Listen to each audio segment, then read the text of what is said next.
Spent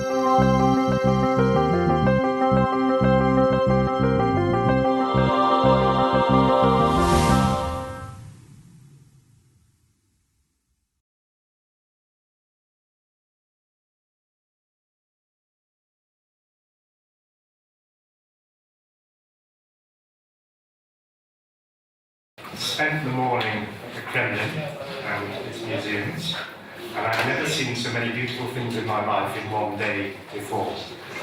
So, to thank you, I'm going to show you my most beautiful formula of the mathematical equation. And we're going to spend the next 2 hours deconstructing them. I'm joking. I have been told that not everybody here is a mathematician. So I will be showing you my favourite equations, but I'm using them as pictures to remind me what to say and just to rehearse the formal structure of the arguments. This lecture is really an invitation for us to think about what the brain is doing. And I'm going to take the perspective that the brain is optimizing something. The question is, what is it optimizing? So I'm going to ask you to stand back from psychology or machine learning or education or artificial intelligence and just ask a simple question. What is it that we want to achieve? What quantity do we want to optimize? And I'm going to offer an answer which is indeed borrowed from statistical physics, a variation of free energy, but it has a very different meaning and interpretation for us. And so what I want to do is to walk through the interpretations and the meanings of that from a psychological, cognitive, and sentient perspective.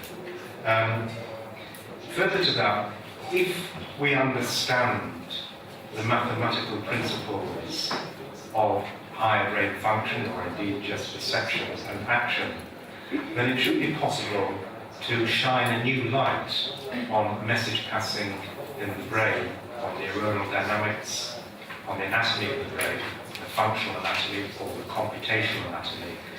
So much of my lecture will be trying to rehearse the general idea in somewhat abstract terms, but illustrating how far one can take the formal principles in understanding the empirical brain responses that a lot of us measure.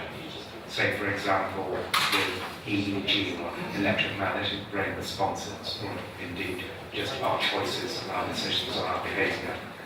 So the agenda is ambitious. I'm going to address a very deep and big question: what do our brains do? And provide a potential answer, but use the answer to illustrate to you how far one can get in simulating or understanding quite high level or sophisticated behaviours. And I want to eventually end with an example of reading and language understanding and its brain response correlates. So that's where we're going to try and go.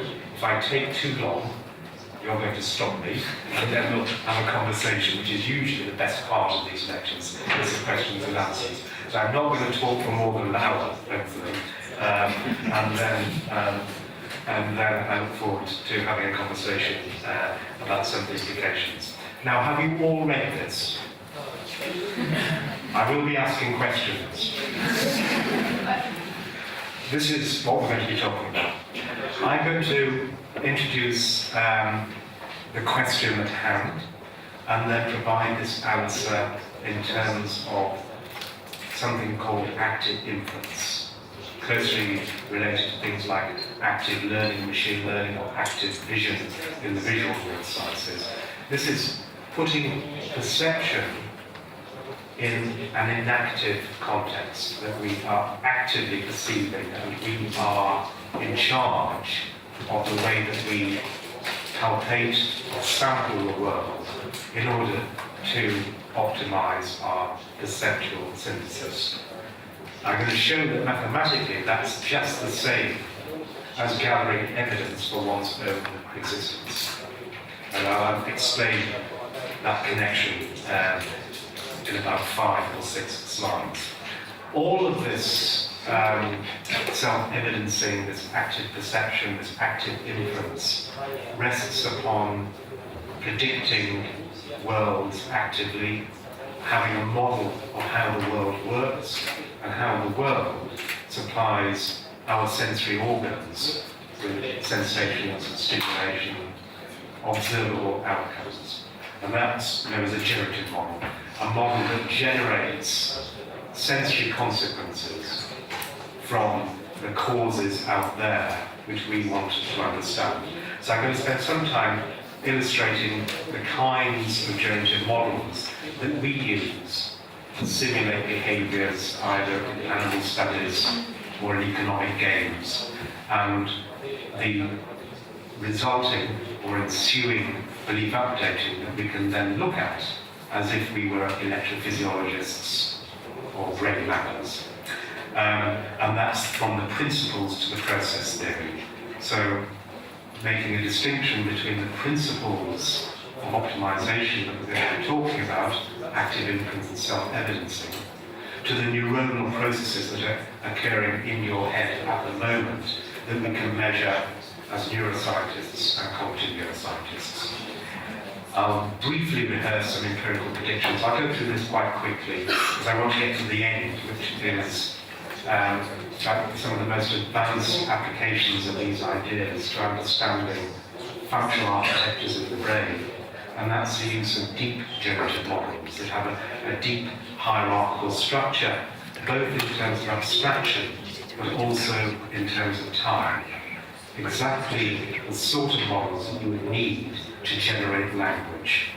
And I'm going to turn that on its head by saying these are the models that we use to understand language. And I'm going to present some very simple simulations of reading and show that they produce the same electrophysiological responses that we use in classical paradigms like the mismatch negativity or P300 paradigm. So let me just start very abstractly and very simply. Imagine you are an owl, you are a bird of prey, and you're hungry. So what are you going to do? Boris, what are you going to do? Search. Perfect. In that one simple answer, search, there is a whole range of hidden truths about what we are trying to optimize. So here's the owl searching, and there's the unhappy prey who's about to be eaten by the searching owl.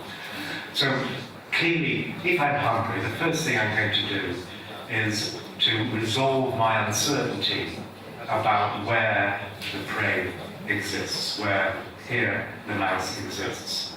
And it's that notion of searching, resolving uncertainty, that underwrites everything that I'm going to talk about for the next 50 minutes. It's important because there are two ways you could write down, and here are the first of the formula, but I repeat, please do not worry about the maths. They're just here to remind me about different ways of thinking about things that you can write down in computer code or indeed mathematically. There are two ways you can write down the objective for living, for the owl or for you or for me. First of all, we could write down an expression for things that we do, control variables in engineering, which we'll call U at this point in time, as maximizing the value of some states of the world if I did that thing. And then what I would be able to do is to create a policy pi that for any given current state, if I apply this action, I will move to the next state, and then I will maximize the value of being in that next state. So this is the notion of a value function of state giving rise to a state action policy. It requires you to believe in and commit to the idea that for every state there is a label which tells you how valuable that state is, and then all you have to do is to choose the action that takes you from this state to the most valuable state. But that's not going to work to explain searching. For the simple reason that if searching is all about reducing uncertainty, then we know immediately, because uncertainty is an attribute of a belief, it's not an attribute of the thing, it's an attribute of the belief about something, then the function that we need to optimize has to be a function of a belief. And if the belief is about something, then that's a function of a function of something. Mathematically, that's called a functional. So what we actually need, or the alternative way of viewing this, is that our best action at this point in time maximizes the functional of beliefs about states of affairs, states of the world, if I did this action you here. And I'm going to describe this belief in terms of probability, a posterior probability distribution over different states. Again, don't worry about the maths, just remember that Q is a probabilistic belief, and that gives a very different sort of optimization scheme. So we've moved from a value function of states of the world to a functional of beliefs about states of the world. Furthermore, the notion of searching tells you something else very important. It means that it matters whether I search for my prey and then I eat it, or I try and eat it and then search for it. So time and order really does matter, which means that you can't just write down an objective function as a function of beliefs. You have to define a policy, which is a sequence of actions in a particular order. So now what we have is a notion that there is a best policy that entails or prescribes a sequence of actions in a particular order. In machine learning or control theory, this is known as sequential policy optimization. For us, all it means is we know that the best kind of policy, pi star here, maximizes the sum of this functional, and I'll say now this is a free energy functional, of beliefs given that particular policy. And then if I know the right policy, I can select the right action. So these two contrasting ways of writing down formally what living things do, emerge in many different guises, in many different contexts. So the notion that you can explain behavior in terms of optimizing a value function rests upon Bellman's optimality principle, and from this you'll find lots of examples: optimal control theory, dynamic programming, deep reinforcement learning, expected utility theory in economics, backwards induction, and so on and so forth. Some of these you may have heard of, some of which you don't, but they all have in common this commitment to a value function that can describe everything we do in terms of an optimization. The other approach, which is the approach that we are going to pursue, is based upon a principle of least action. So action here is just basically a time integral or a time average of an energy, and I've just said that F is a free energy. So this path is an action, and we're going to maximize that action so that we choose the optimum action. And this is the free energy principle, also known as active inference. From this, we will hopefully demonstrate later on artificial curiosity and intrinsic motivation in robotics emerges. We can also cast this in terms of Bayesian decision theory, and I mentioned before, this is an aspect of sequential policy optimization.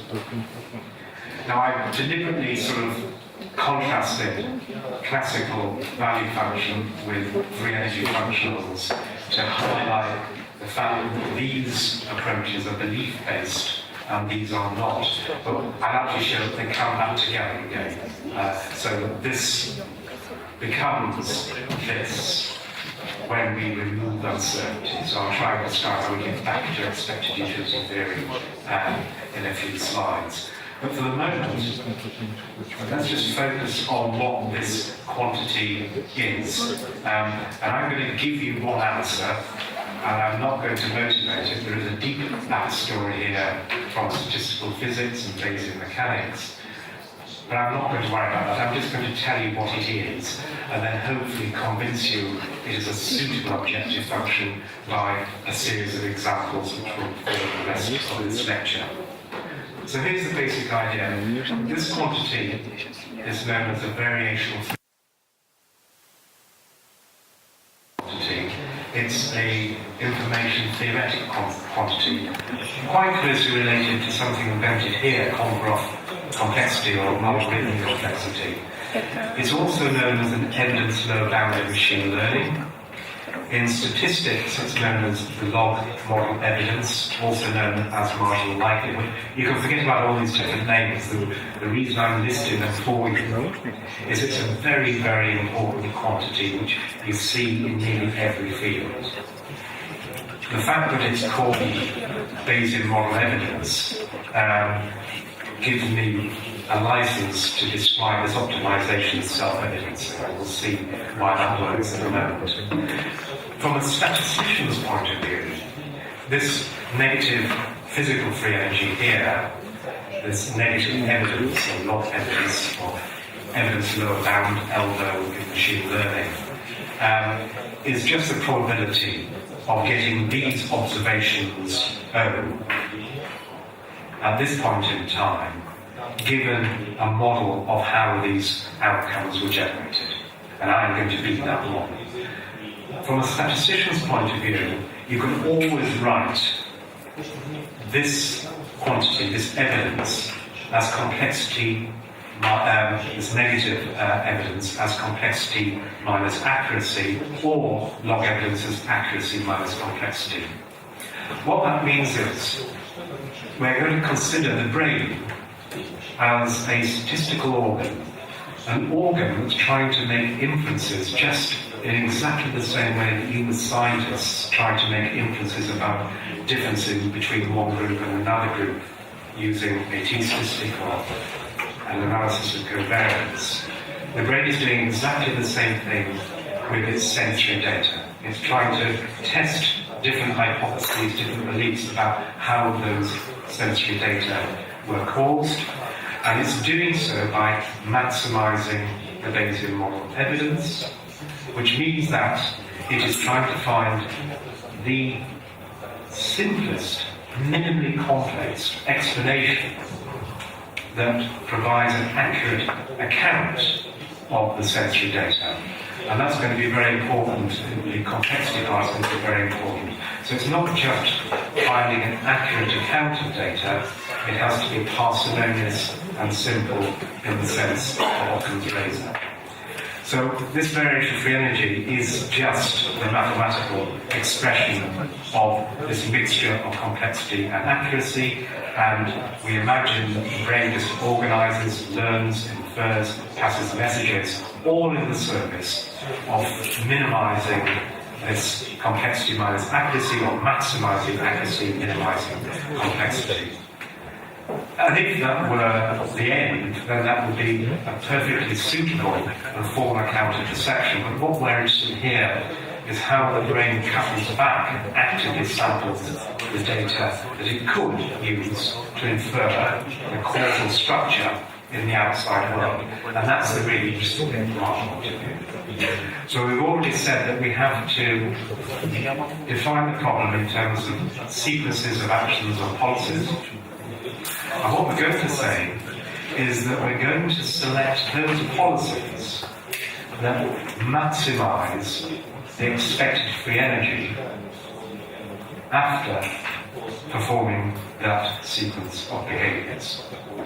So what that means is we're going to effectively choose policies that minimize complexity expected following an action and maximize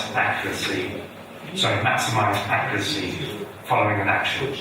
But notice now the outcomes are now random variables. They haven't yet occurred. They are in the future. So now we have to take an average over things that could happen in the future. So now we're talking about the average complexity, and that turns out to be risk. Risk, and this is where the equations remind me to provide the formal definition. So risk is really beliefs about what will happen if I pursue this policy, compared to what a priori I prefer to happen. So I'll say that again. Risk is the divergence or the difference between what I think will happen if I do this and what I prefer a priori to happen. So here my prior beliefs about the sorts of outcomes that I encounter define the sorts of outcomes that I expect to experience. Being rich, happy, warm, having my temperature within a physiological range. All the things that make me me, and a good me, and a happy me. They are my a priori, my prior beliefs about the outcomes that I will attain if I pursue this policy. And the goodness of the policy corresponds to the minimum, the reducing the difference between what I think is going to happen and my prior preferences. Mathematically, that's called risk, and we'll see another instance of that from an economic perspective in a moment. At the same time, I'm going to maximise my expected accuracy. So what would that look like? What does the expected accuracy look like if I haven't actually got the observations at hand? Well, what it means is I'm going to deliberately choose policies that make the sensory data as unambiguous as possible. So, for example, if I walk into a dark room, I'm going to turn the light off, because that's a policy which means that I can unambiguously see what's going on out there, so to reduce the uncertainty about what could be causing those sensory impressions. There's a table in front of me, there's a light over there, that I would not be able to see in an ambiguous sensory context if the lights were off. So this is a little bit about, like the joke about the man who is drunk and is searching for his keys. And he's searching for his keys under the lamppost or the street light. And then someone asks him, "What are you doing?" "I am searching for my keys." "Did you drop them there?" "No, I dropped them over there." "So why are you searching here?" "Because I can't see over there." That's a perfectly Bayes optimal response. And it reflects the fact that we will, part of the drives for our good policies and those which minimise ambiguity or maximise expected accuracy. And then once we've found a good policy, we'll sample an action from that. The action will change the states in the world out there beyond our sensory Markov blanket. And that world will then supply new observations, and then we'll do our perceptual synthesis again, find the simplest accurate explanation of what's going on, use our beliefs about states of the world to roll out, simulate another future under another policy, select the policy that minimises the risk and ambiguity, select the action, and so the perception action or the action perception cycle continues on and on and on, all in the service of minimising risk and ambiguity, minimising expected surprise or negative free energy, which is just uncertainty. In physics, it's also called entropy. But you can remember this as putting these two things together. It's just minimising uncertainty about the future, where that uncertainty includes preferences that I feel familiar with. So that's the basic story in terms of what is this functional of beliefs that we want to optimise. This is a horrible slide if you don't do maths, but again, please ignore the equations. I just wanted to show you how easy it is to take away from these equations and end up with a formalism that people have been working with for centuries or at least decades and decades. So if you are a mathematician or a physicist, you will now recognise why this quantity is called free energy. It's basically an expected negative log probability here, which is called an entropy.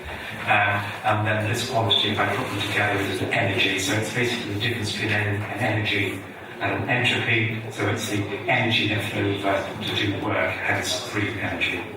But just by shifting these things around or grouping them together in a different way, we can interpret it in terms of complexity and accuracy as we just described. So all I'm saying here is that there are different ways of interpreting these quantities depending upon the words that you use, the constructs that you were taught and you use in conversation with your colleagues. They're all equally viable. Another nice example of just switching things around, here, taking this over here, this over here, means there's another interpretation of splitting this uncertainty, minimizing capacity of good policies or expected free energy G here. We can actually carve it or decompose it into another pair of quantities called epistemic value and expected value. So let me show you how that works, or more precisely, let me show you how people have already been using these constructs, these quantities in their work before. If we just focus on these two terms here, what this corresponds to is essentially the expected difference between beliefs about what's going on out there if I had some observation in the future, relative to the beliefs about state of the world without those observations. So what that means is this corresponds to the salience of the policy or the action. It tells me the amount of uncertainty I am reducing or the amount of information I have gained if I looked over there as opposed to looking over here. So this quantity has been used a lot in visual neuroscience to understand visual searches and salience maps in terms of the best place to go and sample the world from.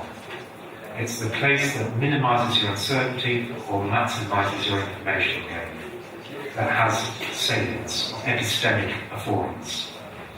It's also mathematically exactly the same as the mutual information or the mutual predictability or the shared variance between the causes, states of the world, and the consequences, the outcomes that are generated by those states.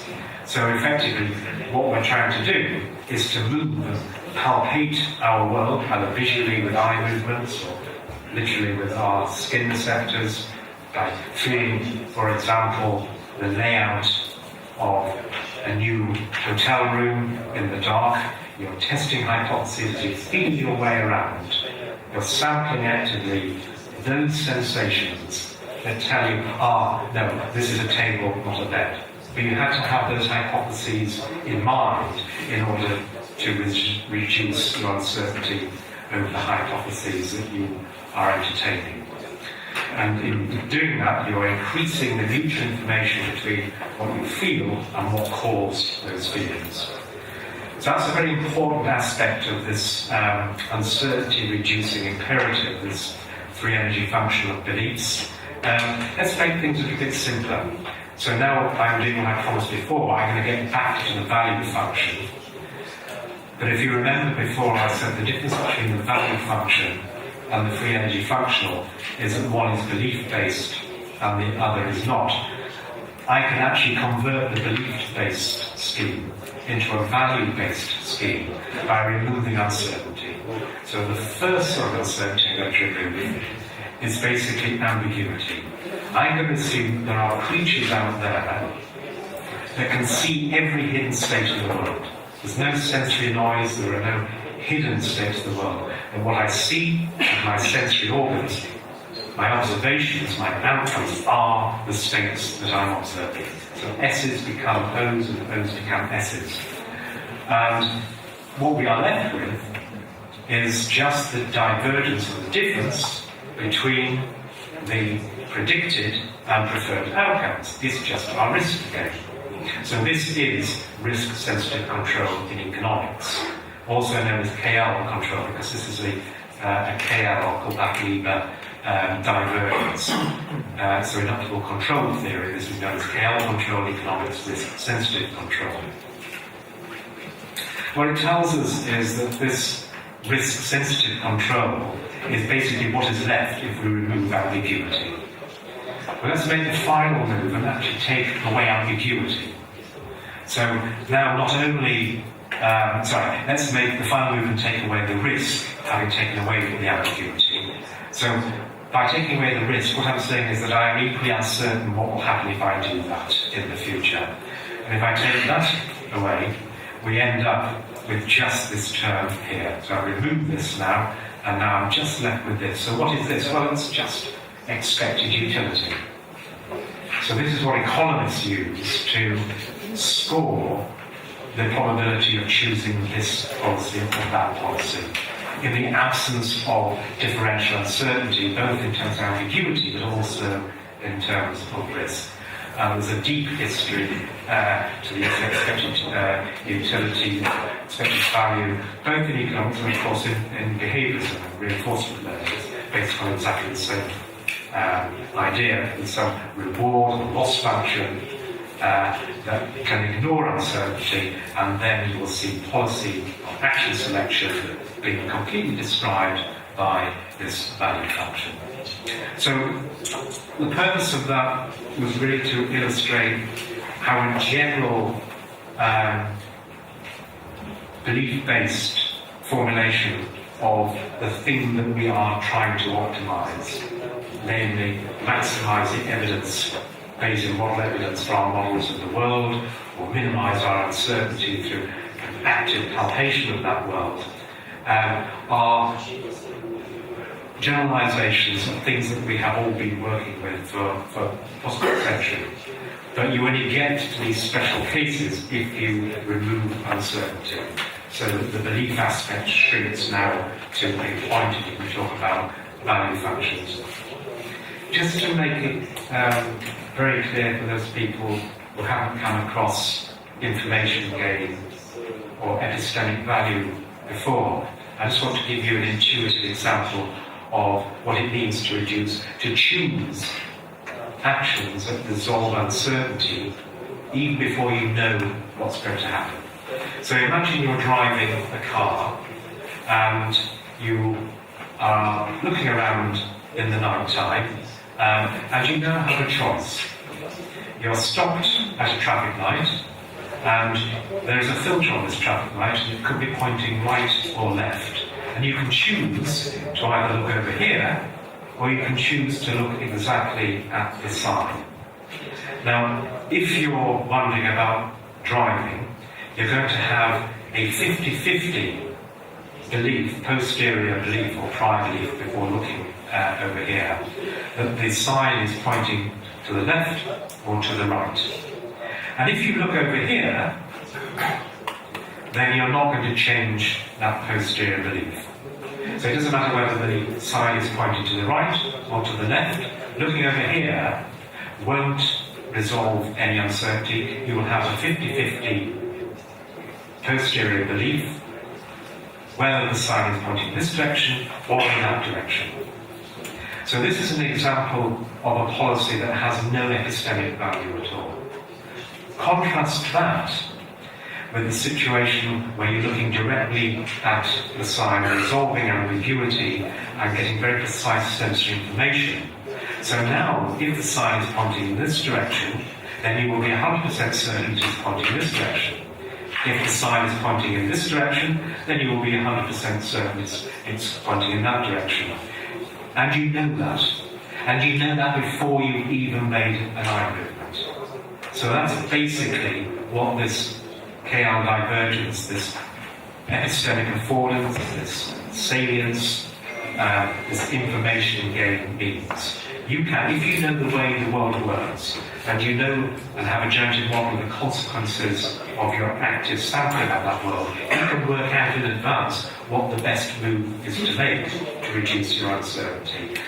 And that's most of what I'm going to say from now on rests upon that fundamental imperative, that epistemic imperative, that uncertainty-reducing, self-evidencing imperative.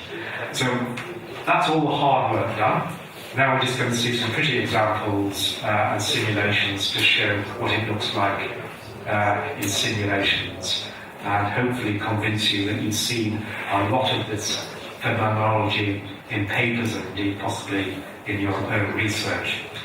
I should say, I made a joke about the mathematics and the formula before, and perhaps I should excuse why we use the mathematics so much. There's a simple reason that if you really want to understand something, as Richard Feynman used to say, you have to be able to build one.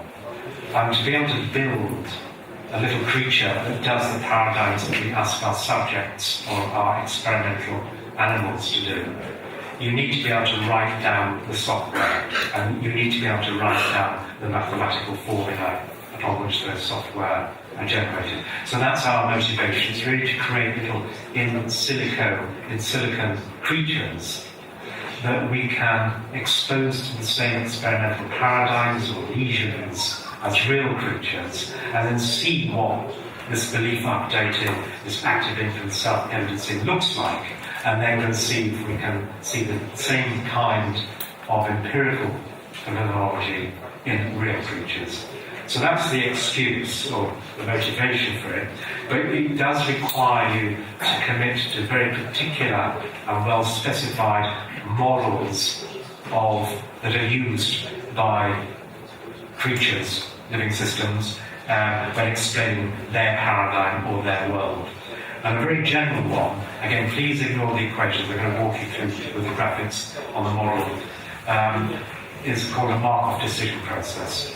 So with this single and same model, we have modelled an entire range of different kinds of behaviour, ranging from waiting games to foraging in a tea maze, as the sort of bats would do, through to reading, we'll see an example of that later, through to active curiosity and problem solving. So many different kinds of paradigms can be modelled with this one very general generative model. So I'm just going to briefly take you through to give you one worked example, just to give you a feel for its simplicity, in case in your future work you want to use these kinds of models to simulate your paradigms.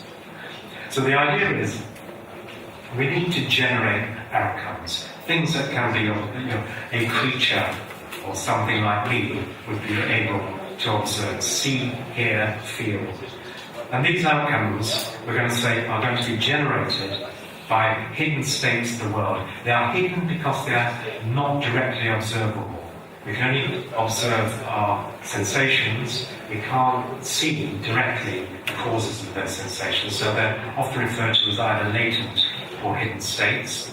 And they have a narrative. They have dynamics. There are successions and transitions of hidden states. So if I'm in a particular hidden state at this point in time, I will be probabilistically in this state at the next point in time, and so on and so forth. So we have this cascade of hidden states, each hidden state generating an outcome as time ticks along.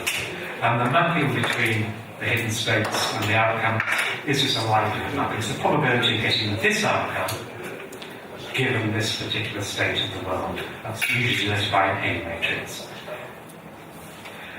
Now clearly, the way that the world unfolds, these hidden states, depends upon how I act upon it. It matters. The hidden state of where my eye is pointing determines what I actually see. So we imagine that some states of the world depend upon policies. In other words, the transitions between this state of the world and the next state of the world at the next time point, encoded by a probability transition matrix B, is a function of policy. We've just said that policies are determined by our prior preferences and our epistemics. I'm going to denote those prior preferences by C, remember that like a cost function, and they will have a certain precision, a certain confidence associated with that. We model that with a parameter called gamma. I won't talk about that very much, but it is interesting because it looks very much like dopamine responses in the brain. And I'll just show you a brief example of that later. And finally, I just have to specify beliefs about the initial states or probabilities of the initial states and a few hyperparameters that statistically parameterize it. And with that model, I can model almost anything within reason. It's a toy model of almost anything. Furthermore, if I make some simplifying assumptions about my beliefs about all the unknowns, the key unknowns, of course, being the hidden states of the world generating outcomes, and crucially the policies. So these are the two things I need to infer, form good beliefs about by minimizing that, by optimizing that free energy or that evidence to abound. I'm also going to think about optimizing the confidence of my policies. But the important thing here, notice that we're casting behavior here in terms of forming beliefs about what I could do, and then just selecting action from the most likely, or the policy that I think I'm most likely to be pursuing at the moment. This is sometimes known as planning as inference. So it's casting action as a process of inference. So you actually, if you subscribe to this formulation, the choice or the selection of what to do next is an act of inference. It's inferring this is the most likely thing that something like me would do in this belief state. So I'm going to be trying to resolve that kind of uncertainty. I'm going to work towards those sorts of preferences. And you can write all of these particular parameterizations down as priors in this kind of generative model. If you then just apply something in physics called a mean field approximation, just parameterize these beliefs with normal forms of probability distributions, you can then just go and get some off-the-shelf mathematics to describe the belief updating and the message passing that having that sort of generative model means for you as a brain.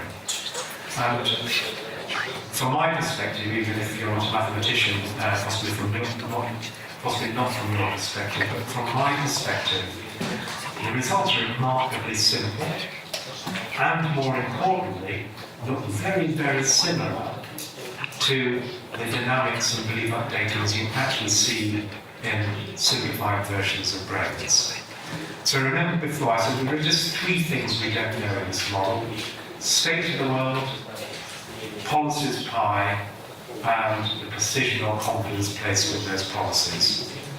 And it turns out that the solutions that optimize that free energy functional can be expressed here as a non-linear function of linear mixtures of beliefs about the past and the future and observations now.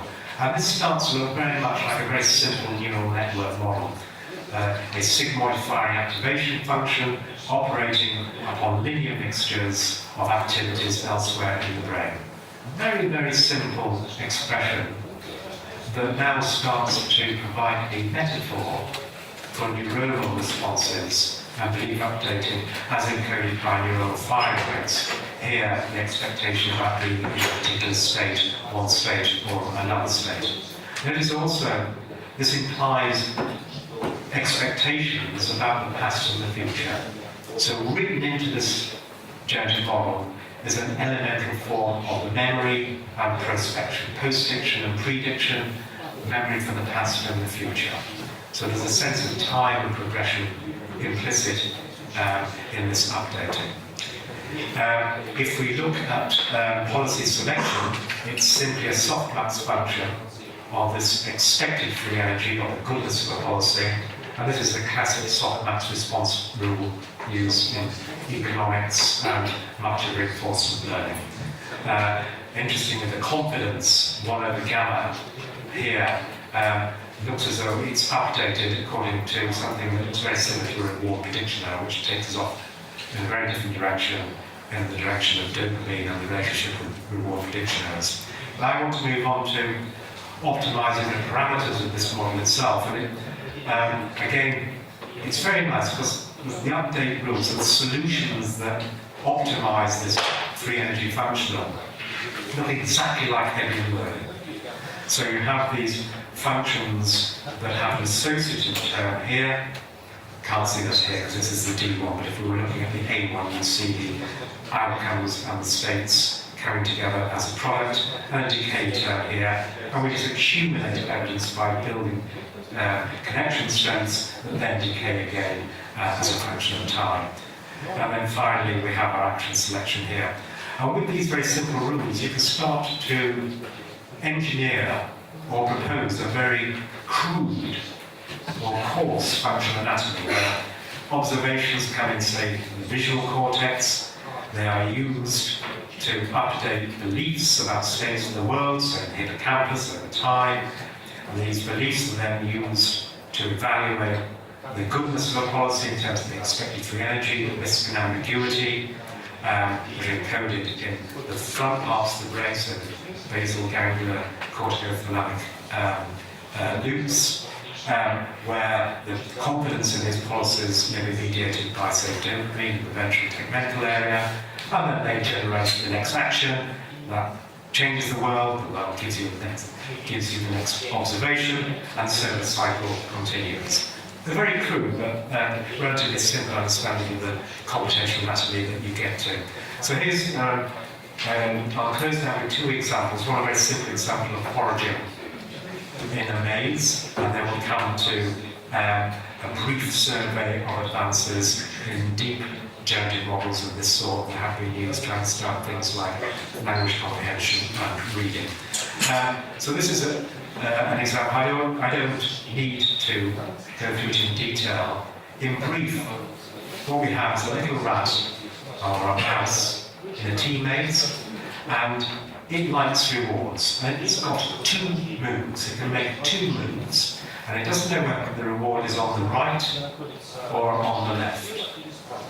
What it also knows, though, is that there is an instructional cue at the bottom of the maze that tells it whether the reward is on the left or the right. So that presents an interesting choice for this mouse. It can go to one arm, and once it goes to one of the two rewarding arms, it has to stay there, which means that it can go there and get two rewards on 50% of the time, or it can go there and get nothing on 50% of the time. Or it can go down here to find out where the reward is, and then get, with 100% probability, the reward for half the time. So the expected value is exactly the same. But by going to the instructional cue, the epistemic cue, it can immediately reduce the epistemic part of expected free energy. Which means that if this mouse was minimizing was optimizing its expected free energy, or minimizing its ambiguity and risk, it should go, if we simulate those equations on the previous slide, with a generative model, which I've written down here to be appropriate for this paradigm, it should go and get the epistemic cue and then go and get its reward. And indeed, that's what it does. So it starts off, what I'm showing here is behavior over 32 trials in terms of where the reward was, whether it was on the left or the right, and the policy that it chose, the outcome, the amount of reward it got, and beliefs about whether the reward is on the right or the left in terms of the initial states. What I've done here, though, is after switching the reward after the first couple of presentations, I then left the reward on the left-hand side. And I want to see what's going to happen. So initially, as we might anticipate, the mouse goes and finds the epistemic cue, resolves its uncertainty about what to do, and then indulges in its risk-averse behavior, so then chooses the pragmatic preferred option by going straight to get the reward, and is as happy as it could be. However, as time goes on, it now learns that, in fact, the reward is over there all the time.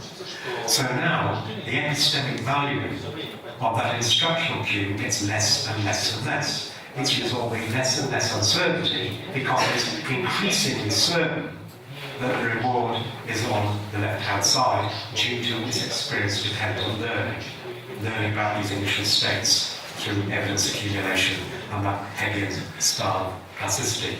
So at one point, it changes its preferred policy and jumps to a pragmatic exploitative policy. So we've got this natural progression from exploration to exploitation that is purely a reflection of the fact that we are using a belief-based functional. Because the goodness or the thing to choose depends upon my beliefs and my uncertainty, whether I need to come right back to your answer search.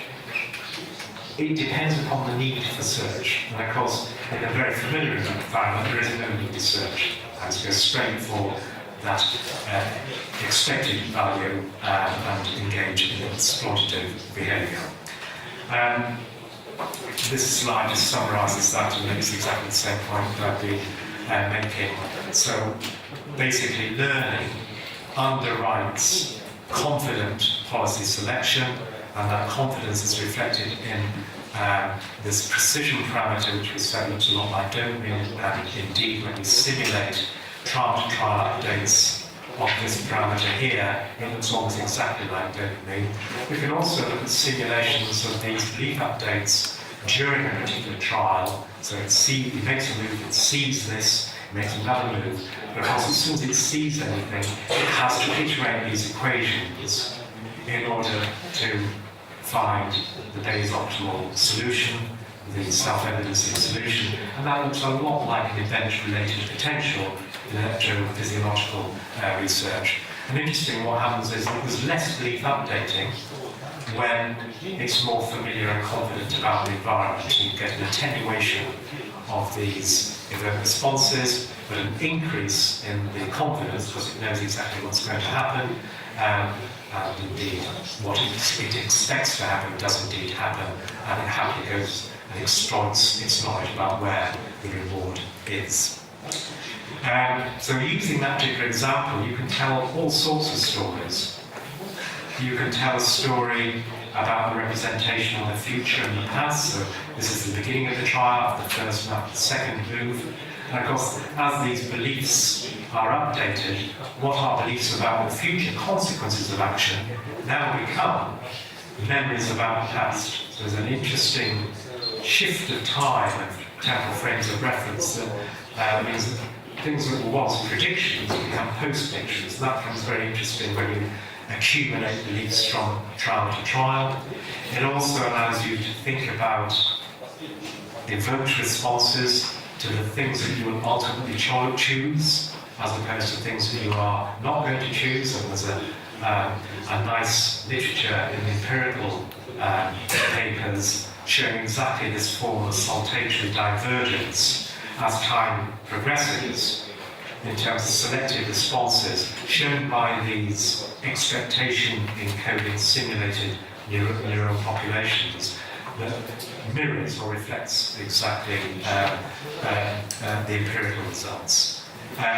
We can even plot these responses as a function of where the mouse is. And what emerges from this kind of architecture are place cells. That sometimes are very unambiguous, for example, the two rewarding locations, sometimes are a bit more ambiguous. We can also perform simulated onboard experiments, mismatch negativity experiments.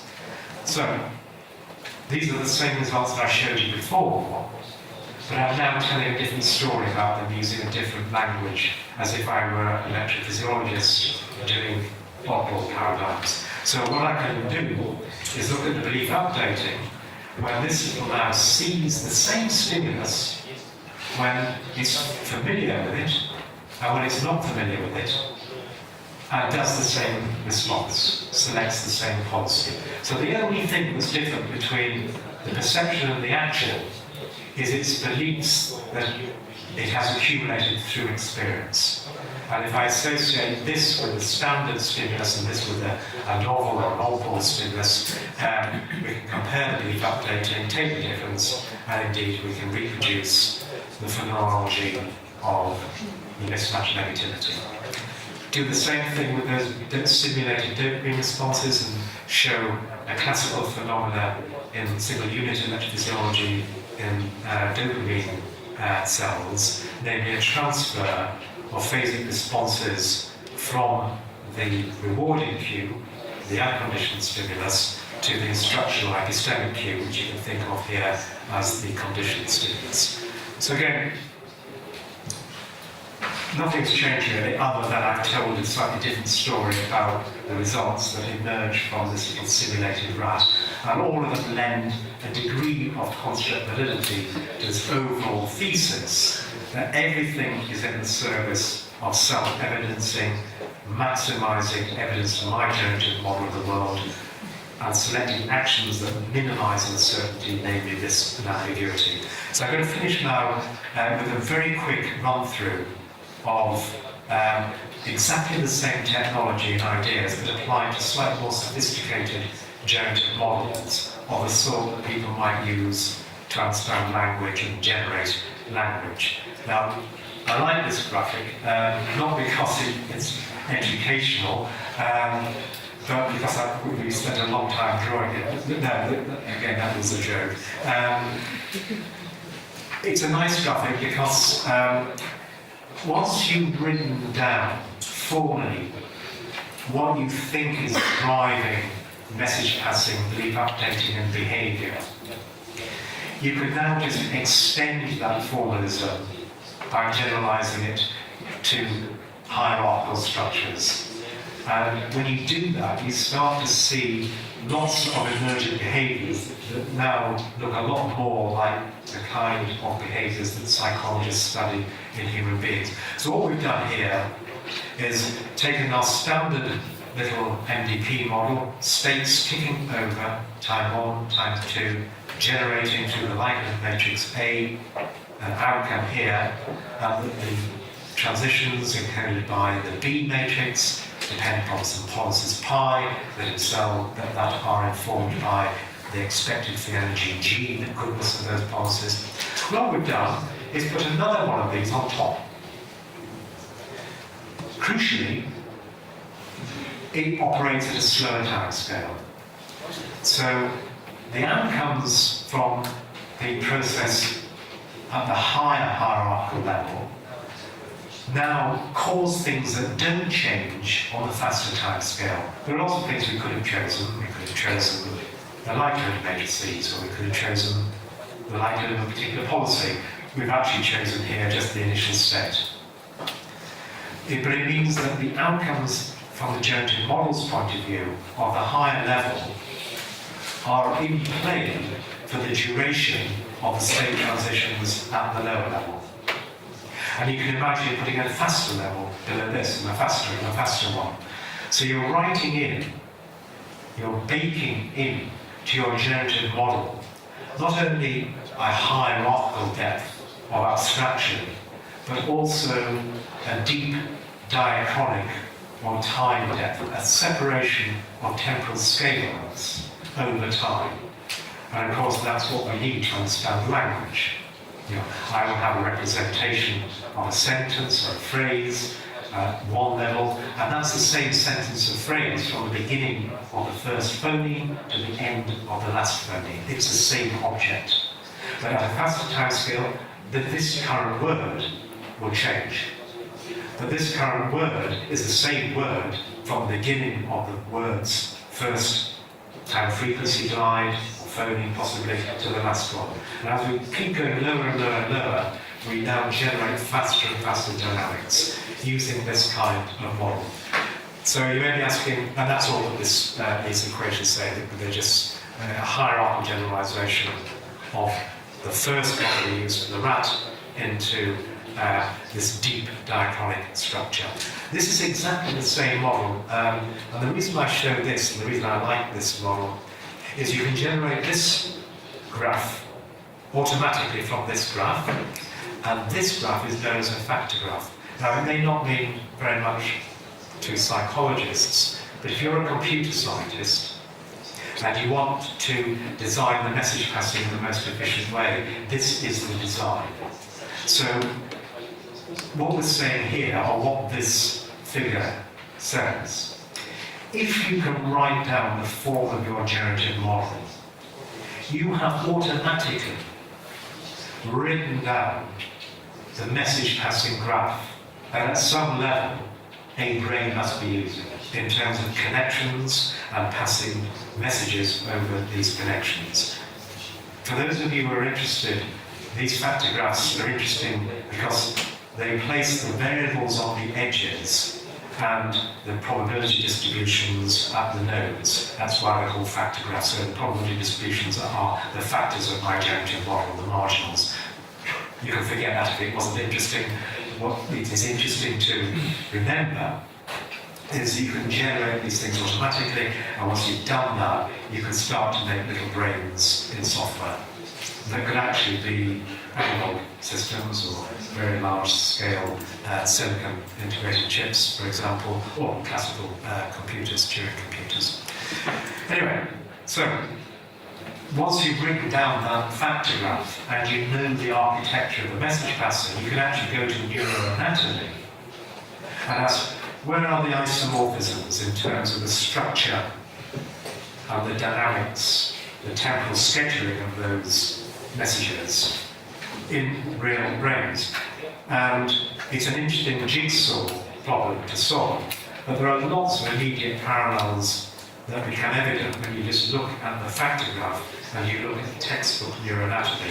I've just sketched out some ideas here. We don't need to talk about this. The point is that there's a very interesting opportunity. Once you understand what has to be the computational anatomy, if you commit to this generative model approach and this self-evidencing formulation of belief updating behavior, if you commit to that, then you've got a necessary computational anatomy, you've got the empirical neuroanatomy that we presume does this computation, so now you can start to look for parallels and assign different roles to different parts of the brain. So, for example, in this instance, it looks as if the globus pallidum contains labels for policies, for example, just on the basis of the connectivity in reference to that factor graph on the previous stage. But let me finish now just by taking you through conceptually a generative model of a simulated agent is doing a very simple form of pictographic reading. So here, there are no letters, but there are little icons. And the position of these icons denotes a particular word. So an icon can be, comprises, each word, if you like, comprises two icons. There can be seeds, a bird, or a cat. And if the cat is next to the bird, that means the bird will flee, so that's the word flee. If the seeds are next to a bird, that means the word feed. The bird can feed on the words, on the seeds. If, however, there's nothing next to the bird, so the seeds are down here in the diagonal corner, that just means wait. So it's a very simple little language that we've arbitrarily invented. And the reason for sort of using this pictographic form is that the agent has to decide where to look. If it wants to read this word, look at the letters in the word, it has to decide where to look at. It can look over here, over here, over here, over here, as denoted by the locations 1, 2, 3, and 4. From the point of view of the generative model, what does that mean? Well, these are the states, the hidden states that you would need to generate an outcome. So what would be a sensory outcome? Well, a sensory outcome would be feeling that I'm looking at positions 1, 2, 3, or 4, or what I'm actually sampling or foveating at that time, which can either be nothing, seeds, a bird, or a cat. But to generate those outcomes, I have to know the configuration of these pictographic letters, where I am looking, and I've introduced another hidden state here, which is flipping, if you like, presenting words in upper or lowercase. So with those three causes, I can generate any particular outcome in a visual modality, and a proprioceptive or feeling where I am currently pointing my eyes modality. And because I have written down the generative model, I can use that standard message passing scheme of the previous slide to simulate inference. I can simulate what this little creature would do in terms of foraging for information by trying to understand what word it is looking at. But what I really want to do is to do that with some deep temporal structure, some diachronic aspect. I want it to actually remember the words it's seeing. And from the point of view of the generative model, generate sentences or sequences of words. From the point of view of self-evidencing, inverting that generative model to recognize what this word is in the context of beliefs about what the sentence is. So to do that, I now have to put together 4 words on 4 different pages, if you like, and these 4 words are basically sequences of these 3 words here to produce a particular sentence: flee, wait, feed, wait, and I can classify those at an even higher level, which we actually did, but I'm not going to show here. So now if I know the sentence, I know the sequence, flee, wait, feed, wait, and I know where we are in terms of which page we're looking at, I can now generate the word, I can generate the word. If I am now given information about where I am looking and whether I flipped it or not, I can now generate the outcome. And if I can generate the outcome, that means I can invert the outcomes to make inferences and have beliefs about the sentence. So I'm going to take that factor graph, that computational anatomy, and this generative model, and then simulate reading in terms of where this agent looks to try and accumulate evidence and build posterior beliefs about the sentence it is reading. And the actual sentence it is reading is flee, wait, feed, wait. And these are the expectations at the lowest level about what is actually there at the lowest level. And the key point made in these simulations is you can have very precise beliefs about what you would see if you looked over there, even though you never actually looked there. And these precise beliefs come from this deep structure.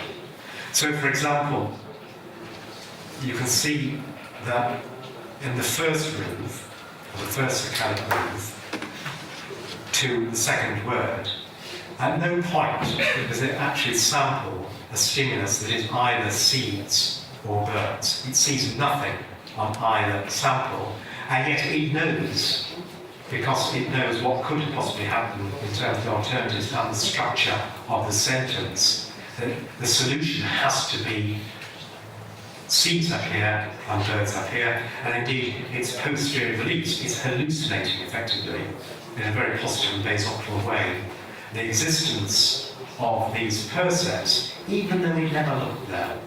And you see evidence of that if you look in detail at this sequence of saccadic eye movements as they form beliefs, they resolve uncertainty, they respond to epistemic affordance, and go and get the next sort of information that will resolve uncertainty about what this agent is looking at. I've shown the same results here, but in a different format, just to emphasize this separation of temporal scales. So these are beliefs at the higher level about 1 of 6 sentences that this synthetic agent was looking at. And notice it's only right at the end it actually resolves its uncertainty about the sentence, because these 2 sentences share everything apart from the last word. So it knows almost immediately it must be looking at one of these 2 sentences, because the first word is unique to these 2 sentences, but the last word disambiguates. So this uncertainty evolves slowly and is maintained slowly, and is only resolved at the last word. In contrast, the beliefs about what particular word I am currently looking at develop much, much more quickly. So these converge to a particular posterior belief, and then that is equal to evidence for the higher sentence-based belief, and then we start again as we're looking at a new outcome, a new outcome, and a new outcome as we hard to select different visual impressions. And I've tried to indicate that in terms of this separation of temporal timescales dictated by and only by the belief updating. Just want to make the point again that what you actually see in these in silico creatures is very similar to what we see as electrophysiologists. So, for example, pre-circadian delay period activity in the prefrontal cortex, shown here in a raster format, looks very similar to the kind of responses observed in some of the recordings shown here in terms of a bar chart. Furthermore, if we look at the deflections associated with the belief updating on a stimulus-by-stimulus basis, we see something that looks very much like the pericyclic evoked potentials during active vision in monkeys. And I just want to close by pursuing that, just by focusing on the responses to stimuli towards the end of the sentence. And I'm going to play a trick on this little creature. I'm going to introduce a violation, or two violations of a different sort, in the hope of reproducing canonical responses you find in cognitive neuroscience, namely a pre-attentive like this much negativity at about 100 to 170 milliseconds, and then a reorienting novelty-like response, a later, more endogenous response, sometimes referred to as a P300, associated with semantic violations, by changing stimuli so that there's a surprising meaning to the word. So I'm going to do that just by, instead of presenting it in uppercase, I'm going to present it in lowercase. So this is, if you like, a stimulus manipulation at the low level. And I've shown the results at the low level in blue, with or without the manipulation, and then plotted the difference here. And indeed, it looks very much like a mismatch negativity of the sort that you would see if I played you an optimal stimulus in a stream of standard stimuli, without many differences at the second level or the more semantic representations. If I now do the same trick, but this time, instead of just changing uppercase to lowercase, I now actually change the meaning of the word, but use the same stimuli. I now have got a much more semantic high-level violation. And now the thing that recognizes the surprise, or the free energy, here is both the first but also now the second semantic level. But of course, it's had to wait longer to get the evidence from the first level to be surprised, to do its belief updating, to respond to that surprise, which means that the difference waveforms are now expressed in the peristimulus time in a regime that would correspond to the P300. So it's a very particular and specific example, but I use this just to illustrate how far you can get in understanding classical results that are used and have been used for decades in cognitive neuroscience and electrophysiology. That can be understood in terms of the computational architecture and message passing under the simple imperative to minimize uncertainty about the way the world works, and indeed how I work in that world. And this conclusion, I think, is nicely summarized in relation to eye movements by Helmholtz, who was the father of many of the inferential interpretations of the scheme, where he said each movement we make by which we alter the appearance of objects should be thought of as an experiment designed to test whether we have understood correctly the invariant relations of the phenomenon before us, that is, their existence in definite spatial relations. And with that, it really remains for me to thank the people whose ideas I've been talking about, but most of all, thank you for your attention. Thank you very much indeed.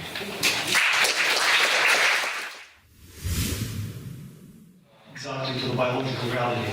So to clarify something, can we return to your first example with the O? And so I have two questions related to this first example. The first one is how, in terms of how can you describe in your theory the hungriness of the O? Why is all hungry. Yeah. And why the bird has a belief that the prey should be caged. It's the first question. And another one is related, and maybe it's how I'm trying to resolve this problem, is the question is how is active inference related to natural selection? And because testing hypothesis is risky, it's time and energy consuming. I mean, when you are resolving uncertainty, you invest something in terms of your energy and your time and so on. And what do you think about how natural selection shapes these prior beliefs to make them like more efficient in terms of survival, not only in terms of like complete picture of the world? Lovely. So two excellent questions. In fact, there were probably three questions there, so that I think worthwhile is focusing on. So the first question, how do I account for context-specific drives? What determines the best sort of behaviour for me when I'm very hungry as opposed to when I've just eaten? So in this scheme, all of the answers usually reduce to the form of the generative model. So here, that would be a nice example of having a hierarchical generative model where your prior preferences now become conditioned upon different states of being. So if I were to, and now we're interested that we are entering the interesting world of active inference applied to homeostasis, allostasis, and interoception. And let's say I have evolved, preempting your next question, to have a generative model under the brain that was able to recognize certain states of hunger. So that these were good explanations for particular gut feelings and particular particular inputs from, say, receptors measuring blood sugar, and also my beliefs about when I last had something to eat. Then, if I had those representations, I would be able to do two things. First of all, I would be able to contextualize my prior preferences about what I think I will be doing in half an hour, which could be being in a restaurant, or it could be continuing to work, or it could be continuing to socialize. So you can contextualize any behavior simply by conditioning a parameter of your generative model at one level on more slowly context-dependent states at the high level if you have a sufficiently deep generative model. And that leads to all sorts of interesting issues, the distinction between homeostasis and allostasis. So I would imagine that a virus, unlike the owl, doesn't worry about whether it's hungry or not. It will just, let us take an E. coli. The E. coli doesn't worry about whether it's hungry or not. It just pursues chemotactic gradients and I'm not sure. It's radically skeptical, isn't it?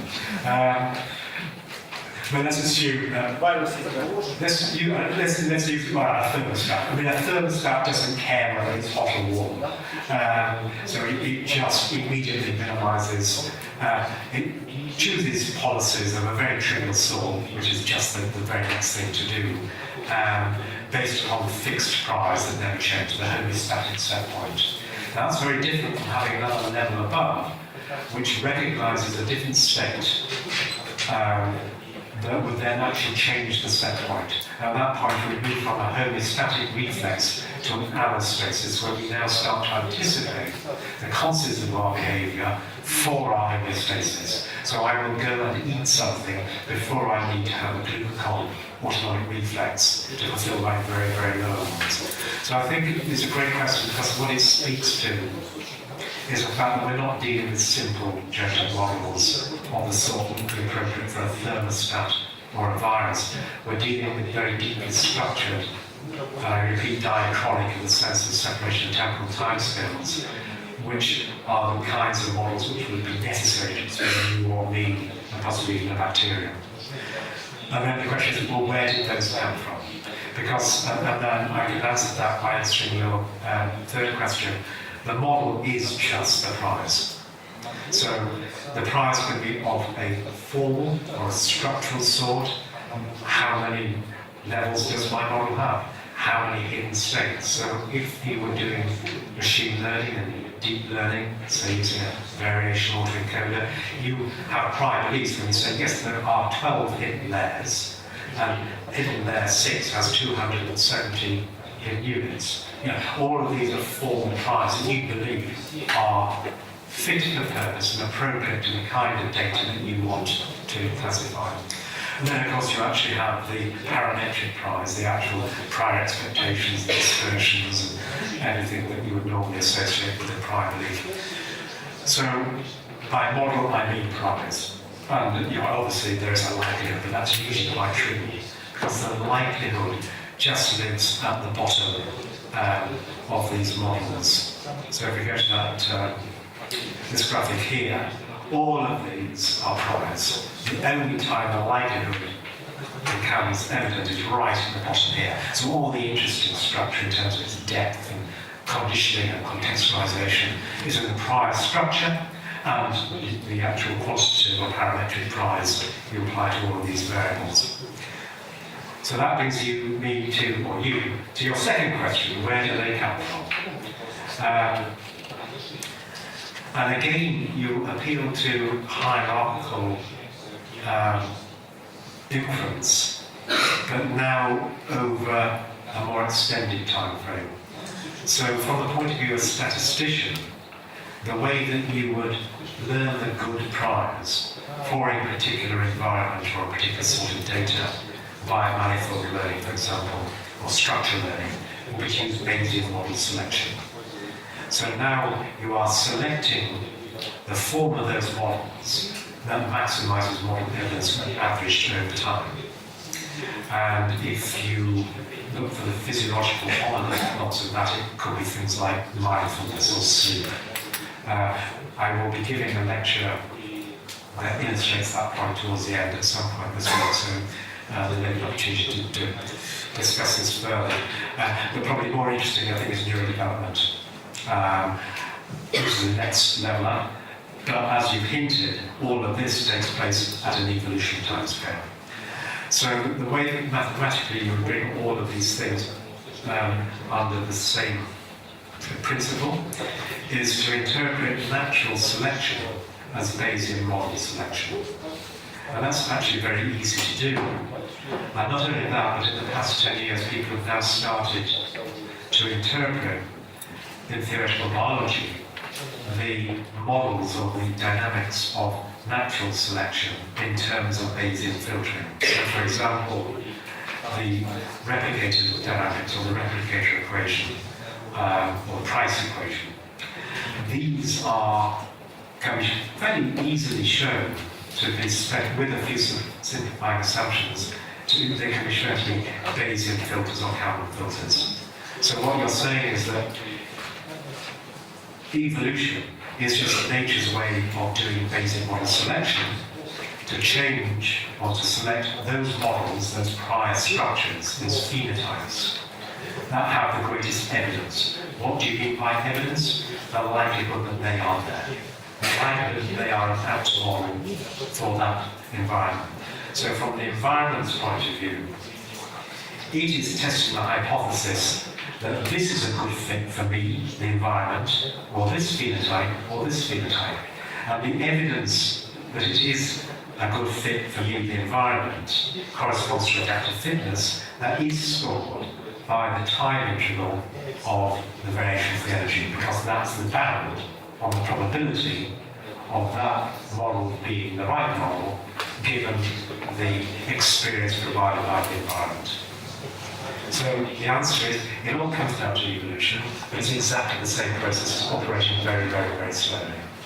And in that context, you wouldn't think about the phenotype as being the individual. You think about conspecifics, the cycle of life, the model selection occurring over a developmental cycle. Does that make sense? Yeah. Very nice. Thank you very much for the talk. I have a small question about, it's not small, but about human evolution. Is it possible, in terms of your theory, to describe, just to describe and explain the huge quality difference between humans and other animals? And is there, maybe in that presentation, but in the theory, any hint that you think will have solved this problem? Thank you. Yes, well, it is a short question. Actually, yes, I think possibly a short answer, because I think it speaks very much to what we were just talking about. I think it's just the depth of the generative model that distinguishes the kinds of structures that you associate with me and you, as opposed to, say, a dog, as opposed to, say, a fish, as opposed to, say, an insect, as opposed to, say, a single-celled organism. So just the distinction between single-celled organisms and multicellular organisms immediately speaks to a sort of hierarchical aspect, a nesting aspect. But if you take that further and just think, what kinds of hierarchical extensions would make you you as opposed to a bacterium, or me as opposed to a bacterium? I think the answer is in this the depth in time. I think that's basically it. I think it almost reduces to the very simple observation that you and I plan, and the bacterium doesn't. And we can argue about whether the bee does or the dog does, but certainly the bacterium doing its chemotaxis does not plan. It does not plan to go to school or to buy birthday presents, whereas we do. So what does it mean to plan? Well, to plan means to select amongst various policies, which means you have to have a generative model of the future, the consequences of those policies. So that's just simply a statement of the fact that we infer our world under generative models that have a temporal depth, that have a horizon that goes beyond the present, that enables us to plan and to think about what would happen if I did that. Now, because as soon as you have that capacity, you've now got to make a choice. So the bacterium doesn't have a choice about what it does, but you and I do. And I think that sort of qualitative distinction, which again is just a structural prior, is the thing that we distinguish higher order life from lower order life. It's not to say that we're better than the bacteria or the virus. For any particular eco-niche or environment, there will be a free energy extremer. So viruses are great for fitting and inferring their milieu, their environment, which is usually another person's cell or another cell.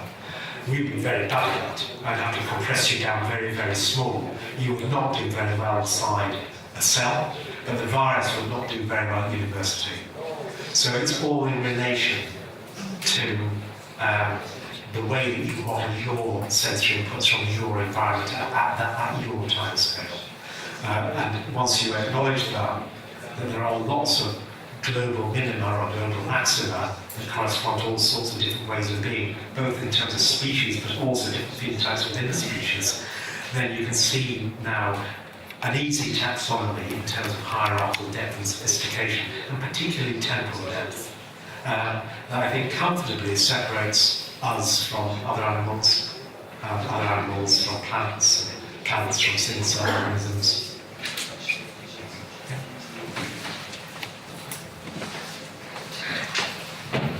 Mr. Friston, thank you very much for the lecture again. As I said at the very beginning, I would like to put it like a little bit away from, let me say, scientific point of view towards a bit kind of theoretical future prediction, whatever. Do you think it is possible, first question, to fit current state of psychoanalytical outlooks towards personal belief, motivations, and beliefs into the scheme that you're describing, like saying that those beliefs that are kind of like wrongly, put into the person, and they could also be kind of hidden states for the person, which is not recognizing it, right? And if so, is there a possibility, a point of view, to create kind of like AI maybe backed software which will be possible to predict behavior of each kind of like certain person in certain conditions by that given kind of enormous power, I would say, to manipulate those people. Thank you. Right. So, fascinating question. I'm just wondering what aspect to focus on. Perhaps I'll just take the practical one and take your question as a psychiatrist, because then it becomes very important in terms of understanding made beliefs or false beliefs and the remediation of that false inference. That may or may not be a good thing or a bad thing, but certainly being able to do it and understand what you're doing is practically very relevant in a therapeutic context. Could be psychoanalytic or it could be via treatment, via drugs. So the idea here is that most psychiatric syndromes can be thought of as a form of false or aberrant inference. So an hallucination would be basically believing a posteriori that something is there when there's no sensory evidence for it. A delusion is having a conviction in some state of affairs, usually interpersonal, for which there is no evidence that a normal person would accept as evidence for that delusion. You could even take this through to things like anorexia and dysmorphophobia, holding beliefs about myself which have no evidence. When I look at myself in the mirror, for example, I see myself as fat, or I perceive, I infer that I am fat, even when you might perceive me as being very thin. So you can certainly get an enormous variety of posterior beliefs. I would say that, like constable, we could just bring them to a certain number of fears, like death, hunger, whatever. Just that's why I'm asking. So those, I believe, are not like incountable to me. They can be brought to like maybe big, but still final number of countable factors. Yes? So, No, I agree entirely. And there will be mathematical reasons based on complexity to make that true. What I really meant was that the number of ways in which I can deviate from you are large, but the number of dimensions may be quite restricted. Yeah. So if that's the case, if there is an opportunity, and indeed there's clinical evidence for parent belief updating, then people have been focusing on how that could happen. It seems that the most important synaptic mechanism that enables that sort of false inference is in the precision afforded to various sources of sensory evidence relative to prior beliefs. So if you're a psychologist, you think of that in terms of attention. So now the game becomes shifting from how we form our beliefs or update our beliefs to how we attend to different things. And we were talking just before about this being the same mathematical problem as knowing what is fake news versus non-fake news in a millennial society and when news and social media becomes big data, but the real problem is really to select what you accredit or assign a precision that enables that sort of information to update your beliefs. So I think in terms of understanding the mechanics of belief updating and intervening in that either therapeutically or for commercial reasons, like in advertising, for example, it's probably going to be all about how you manipulate attention and what you mean by attention and the physiological mechanisms of attention. And also, just gaining some high-level control over attention, to be able to mentalize it. So there are certain forms of attention which we have I don't have any control over, which it may be possible to learn to control with suitable mindfulness training, for example. So saccadic suppression. So this is the phenomenon when I move my eyes as I look around the room. During the motion of the eyes, I do not see the optic flow. I don't see the world sweep past. All I see are the static samples that I then integrate into a coherent theme. So that saccadic suppression is a very interesting example of temporarily ignoring or reducing the precision of the likelihood mapping here in a very, very contemporary, precise way, which you cannot affect by beliefs higher in the model. Now imagine that you now had a connection in the generative model that, say you felt hungry, so we were talking about contextualizing before. Say there was some higher level representation of self, or myself, state of self at this point in time, that could actually get in and then suspend that saccadic suppression. So you could choose whether to see the world moving when you move your eyes or not. In fact, to a certain extent you can. This is in the old handheld trick. You can see what it would look like if you just push the side of your eyeball and you see the world shift. So there are ways of getting around it if you have a sufficiently deep generative model. So my answer to your question, I'm not sure what the implications were in terms of the ethics of it or the weaponization of that, which is another issue, of course. But just in terms of practically what you would be looking at, I think you'd be looking at the processes that mediate the precision and the degree of message passing between these hierarchical levels that would look very much like what you treat as newsworthy and what you ignore. And if you can get control over that for yourself and possibly for a patient, then you may well have an enormous therapeutic.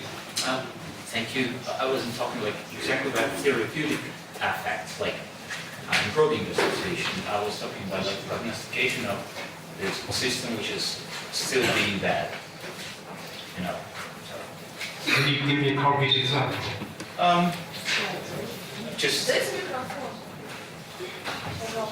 Well, it is same thing, like as you said, advertisement rates. So it's not like kind of like changing human attitudes, explaining that fats are bad or whatever, you know, not advertised as, right? But they just predict what kind of disorder will react to this kind of, like, what will be the way that people with this or that kind of disorder, not psychiatric, but like at the like kind of epithelial level, you know, cutting in, to this certain message, like the non-hydrogenized fats are bad. So will they still buy? Will they still will they say no? Will they say yes? I'm talking about kind of like prognostication model, not like improvement, but just improvement of the management, not improvement of agents themselves. So almost in economics context then? Socially, politically, whatever, like as you say, militarizing or like whatever. So. Yeah, I don't know because this particular mathematical formulation hasn't really gone that far. It's penetrated theoretical biology in terms of multi-agent games, eco-niche construction and ethology. So there are simulations of how multiple agents eco-niche construct and constrain their own convergent behavior. And there have been sort of multi-agent simulations at the level of cells organizing to form patterns and coalitions. But nobody, to my knowledge, has taken these variational free energy solutions to model markets or advertising or geopolitical events. It's a really exciting opportunity, but to my knowledge, it hasn't been done. It's only been initially addressed in the past couple of years in ethology and in evolutionary psychology and in morphogenesis mechanism. Well, thank you very much for your interesting presentation. I would like to ask several questions concerning Markov processes. First of all, the principal feature of Markov processes is that the future is determined by the past only while the present. Is this fact resulted from the application area, or is only the simplification to be able to solve mathematical problems associated with problems to solve? The second question is, on the slide devoted to activity and currents, there is two magnitudes, entropy and energy. Entropy is non-dimensional, energy is dimensional. How do you explain the difference between them? And the third question, do you really solve ordinary differential equations to predict behavior of Markov models? Thank you very much. Right, thank you. So 3 easy questions there. Does anybody want to answer on my behalf? We probably need a physicist to answer that. So can I answer as a physicist? So a really interesting question, the first one. To what extent are Markovian independences or Markovian process assumptions implicit in the Markov decision process model for convenience, or do we think, or does one think that these are the only kinds of generative models that are fit for the universe in which we live? I think technically all of this maths inherits from a treatment of random dynamic systems cast as a Langevin system, in which case the Markovian properties would be true and fundamental, and that's where you start. So my answer would be they are not a device of mathematical convenience, they're actually baked in to the underlying premise. And that also enables me to just address the third question. What we are basically solving here are not ordinary differential equations that would follow from a stochastic differential equation that you could treat a Langevin formalism as. They could be applied to the density dynamics, for example, Fokker-Planck equation on the density dynamics, or a Schrödinger wave equation, or a master equation. So much of this really, all of these simulations are actually upgraded to sense on functionals, where there's a function of probability distribution, very much like the Fokker-Planck equation. So that's the belief-based aspect that we're moving away from gradient flows on functions of states, or gradient flows about functions of states, but interpreting them now in terms of gradient flows that are functionals of beliefs encoded by states. It's a big technical, but if you'd like to discuss that further in email, I'll send you something which I've never dared submit for peer review that takes you through those arguments very precisely. The interesting thing, though, is the coming back to the first question, because clearly this particular MDP is semi-Markovian. I have broken the Markovian property because I've now got 2 timescales in place here. So in practice, what happens with these immensely complicated itinerant attracting sets that we use as the mathematical model of self-organizing systems, like biological systems, when you summarize it in terms of a Markovian-like process with a discrete, in discrete states and in discrete time, it looks like it has now acquired a semi-Markovian aspect.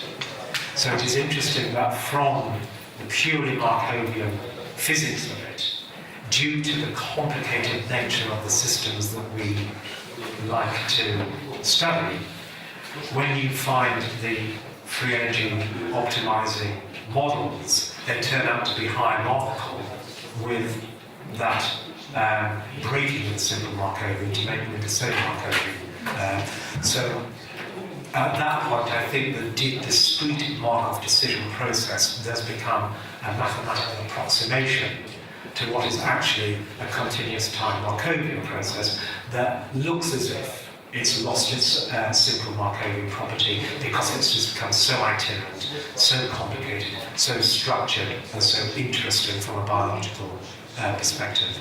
Is that a reasonable answer? Thank you very much. Yes.